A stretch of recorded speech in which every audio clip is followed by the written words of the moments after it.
మన ప్రభుత్వం ఇలాంటి పనులు ఖర్చు పెట్టే బదులు ఆంధ్రప్రదేశ్ ని డెవలప్మెంట్ చేయొచ్చు. నమస్తే, నేను మీ గంగపుత్ర. కేవలం ఈ యొక్క కన్యాకుమారిలోనే 2 జట్టీలు. ఈ కన్యాకుమారి ఒక జిల్లా కాదు, ఒక రాష్ట్రం కాదు, ఒక ఊరు మాత్రమే. కేవలం ఈ ఒక్క ఊరికే 2 జట్టీలు. అంతేకాకుండా ఇది కూడా చొప్పున కెరటాలు రాకుండా రాళ్ళని కూడా వేశారు ఈ మాదిరిగా. రీసెంట్ గా మన ఆంధ్రప్రదేశ్ లో యోగా డేకి 300 కోట్లు పెట్టారు కదా.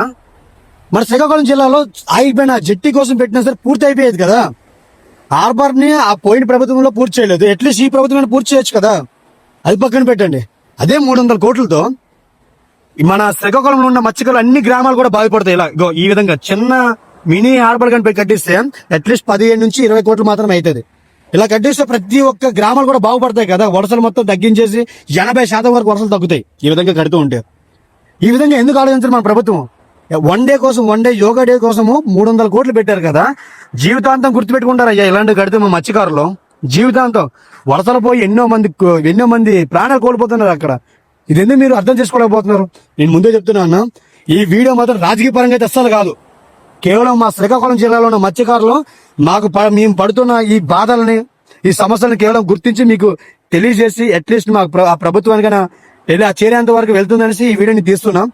మీకు తోచినంత వరకు ప్రభుత్వం చేరేంత వరకు షేర్ చేస్తానని మనసారా కోరుతున్నాను. వీడియో నచ్చుంటే లైక్ చేయండి. జై హింద్, జై గంగపుత్ర.